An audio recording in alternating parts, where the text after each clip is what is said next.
ছেলেপেলেরা যখন ক্রিকেট খেলে, তারা যখন স্পিন বল করে, তখন বলটা যেভাবে ঘুরতে ঘুরতে যায়, পৃথিবী নিজে ইটসেলফ, পৃথিবীটা তার অ্যাক্সিসে, অর্থাৎ এটাকে বলে অক্ষ, বেসিক্যালি পৃথিবী তার অক্ষ কক্ষ দু জায়গাতেই ঘুরছে।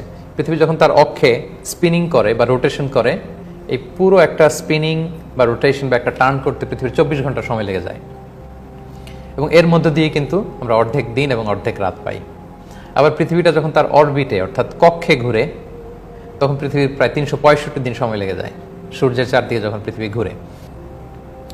এবং আপনারা সম্প্রতি কয়েক বছর আগে মার্সে অর্থাৎ মঙ্গলে নাসার বিজ্ঞানীরা তারা পার্সিভারেন্স রোভার নামে একটা শাটল পাঠিয়েছিল। ওই শাটল থেকে পরে পার্সিভারেন্স যখন ল্যান্ড করে মঙ্গলে, সেখান থেকে কিছু স্থির চিত্র যখন তারা পৃথিবীতে পাঠায় নাসার সেন্টারে, তখন আমরা দেখেছি, এবং ছোট ভিডিও ক্লিপ যখন পাঠায় তখন আমরা দেখেছি যে মঙ্গলের ভেতরে আল্লাহু আকবার, চারদিকে ধুধু মরু প্রান্তর, এবং এটাকে লাল দুনিয়া বলে, লাল গ্রহ, চারদিকে ধুধু মরু প্রান্তর, ধুলা, পুরোটাই মরুভূমি, এক ফোঁটা বৃষ্টি নাই সেখানে।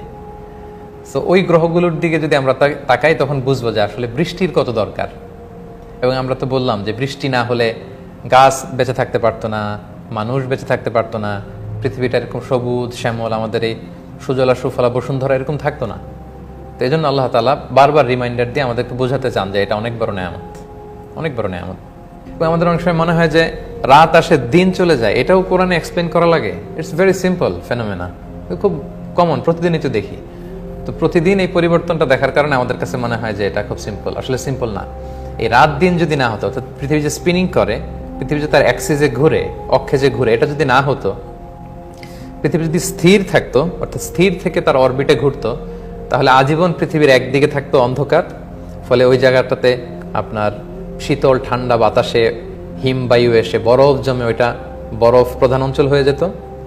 আবার আরেক দিকটা সূর্যের প্রচন্ড রুক্ষ তাপে খড়খড়া হতে হতে জ্বলে পুড়ে, সেটা মানে আগুন দিয়ে কোনো জায়গায় অনেক বেশি ফোকাস করলে, লাইট দিলে, হিট দিলে যেরকম হতো, জ্বলে পুড়ে সারখার হয়ে যেত।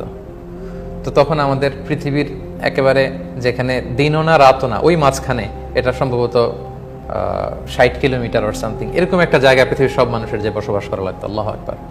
কিন্তু এটা কিন্তু করা লাগছে না। সেই সৃষ্টি শুরু থেকে পৃথিবী তার অক্ষের উপর ঘোরার কারণে আমরা দিবারাত্রি সংঘটিত হতে দেখছি, আহ্নিক গতির কারণে, স্পিনিং এর কারণে।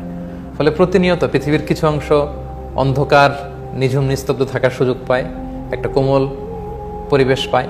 আবার দিনের বেলায় সূর্যের তাপে পৃথিবীর এই অংশটাই আবার ওয়ার্ম হওয়ার সুযোগ পায়। ফলে পৃথিবীতে ঋতুর পরিবর্তন ঘটে, পৃথিবীতে মানুষের থাকার জন্য, বসবাসের জন্য একটা চমৎকার পরিবেশ পৃথিবীর বুকে বজায় থাকে। এবং সেই দিকেই আমাদের দৃষ্টিকে নিবন্ধন করে আল্লাহ তাআলা বললেন, তোমাদের জন্য বড় নিদর্শন হচ্ছে রাত। কারণ রাত না থাকলে আমরা ঘুমাতে পারতাম না, দিনের আলোতে আমরা ঘুমাতে পারি না। দিনের আলো হচ্ছে আমাদেরকে প্রাণচঞ্চল করে তোলে, কর্মচঞ্চল করে তোলে। আর রাতের নিঝুম নিস্তব্ধ পরিবেশে আমাদের দেহ থেকে মেলাটোনিন নামে এক ধরনের হরমোন নিঃসরিত হয়, ফলে আমরা ঘুমাতে পারি। এই যে ব্যালেন্স, 24 ঘন্টার মধ্যে 12 ঘন্টা দিন, 12 ঘন্টা রাত, এটা আল্লাহ তাআলার পক্ষ থেকে একটা বড় নেয়ামত। আল্লাহ বলেন, এদিকেও যদি তুমি তাকাও, তাহলে তুমি বুঝতে পারবে যে কত বড় নেয়ামতের মধ্যে তোমরা আছো।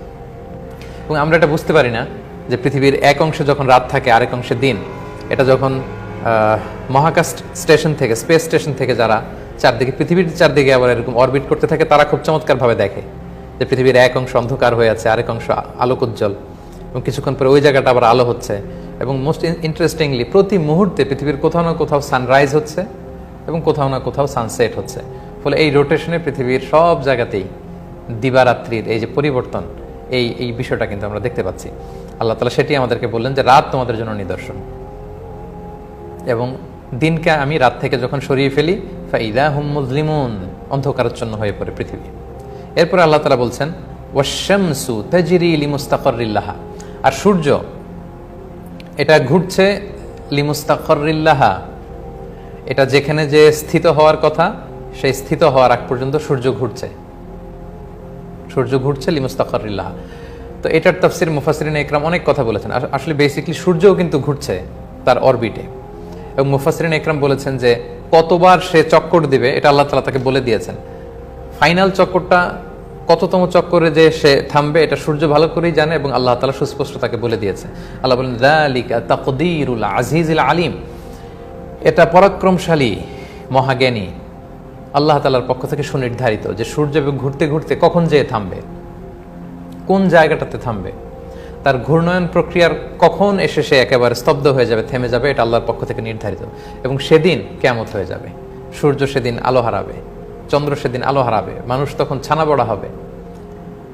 আল্লাহ তাআলা সেদিকে ইঙ্গিত করে বললেন, ওয়াশ-শামসু তাজরি লিমুস্তাকাররিল লাহা, সূর্য তার স্থিত হওয়ার জায়গায় যাওয়া পর্যন্ত যতদিন ঘুরবার কথা ঘুরতে থাকবে। যালিকা তাকদীরুল আজিজিল আলিম, মহাজ্ঞানী পরাক্রমশালী আল্লাহ তাআলার পক্ষ থেকে এটা সুনির্ধারিত। এরপর আল্লাহ তাআলা বললেন, ওয়াল কামারা কদ্দারনাহু মানাসিলা হাত্তা আদা কাল উরজুনিল কদিম, আর চাঁদের জন্য আমি অনেকগুলো মানজিল তৈরি করে রেখেছি,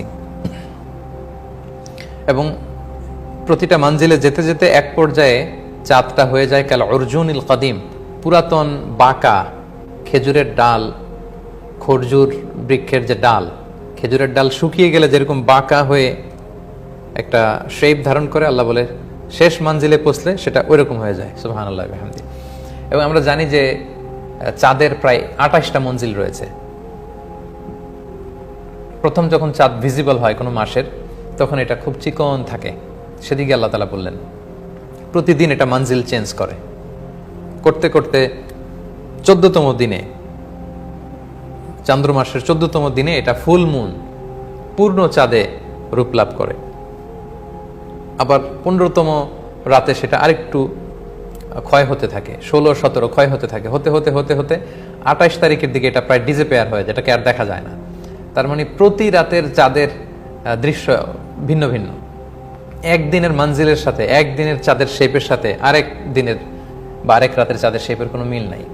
সেদিকে ইঙ্গিত করে আল্লাহ বলেন, ওয়াল কামারা কদ্দারনাহু মানাসিলা, চাঁদের অনেকগুলো মঞ্জিল আমি দিয়েছি, কখনো চাঁদ থাকবে মাসে এই দিকে, কখনো এই দিকে, কখনো এই দিকে, কখনো এই শেপে ফুলমুন, কখনো ক্রিসেন্ট অর্ধচন্দ্র, কখনো তার চেয়েও ছোট, এক পর্যায়ে সে ডিসঅ্যাপিয়ার হয়ে যায়, হতে হতে হাত্তা আদা কাল উরজুনিল কদিম, খেজুরের ডাল শুকিয়ে গেলে খেজুরের ডাল যেমনি বাঁকা হয়, এরকম বাঁকা চাঁদ ওঠে। আল্লাহু আকবার। এবং এই চাঁদ কিন্তু পৃথিবীকে কেন্দ্র করে ঘুরছে, পৃথিবীর প্রাকৃতিক উপগ্রহ বলা হয় চাঁদকে। এবং চাঁদের কারণেই কিন্তু আমাদের সাগরে, আমাদের নদীতে লো টাইড বা হাই টাইড হয়ে থাকে, জোয়ার ভাটা যে ব্যাপারটি, এই লো টাইড এবং হাই টাইড চাঁদের কারণে হয়। কারণ পৃথিবীকে কেন্দ্র করে চাঁদ যখন ঘুরে, চাঁদের এই রোটেশনের কারণে, এই আকর্ষণের কারণে পৃথিবীর সাগরের পানিগুলো উথাল পাতাল করে, কখনো এক পাশে উপচে পড়ে, কখনো আরেক পাশে টান খায়। এটা আমরা খুব সহজে বুঝবো। আমরা খুব দ্রুত বেগে চলে যাওয়া, খুব স্পিডে হাইওয়েতে যখন কোনো বড় ট্রাক চলে, লরি ট্রাক চলে, খুব স্পিডে একটা লরি ট্রাক যাচ্ছে, আপনি আপনার কার নিয়ে যখন ওই লরির পাশ দিয়ে ক্রস করবেন, তখন মনে হচ্ছে যেন গাড়িটা, ওই কারটা লরির দিকে লেগে যাচ্ছে, কেমন যেন একটা অ্যাট্রাকশন, এক ধরনের আকর্ষণ অনুভূত হয়, কারণ পাশ দিয়ে ক্রস করার কারণে। ঠিক তেমনিভাবে আল্লাহ তাআলা পৃথিবীর চারদিক দিয়ে চাঁদ যখন এরকম ক্রস করে, সেটার আকর্ষণে, সেটার টানে আমাদের লো টাইড এবং হাই টাইড হয়।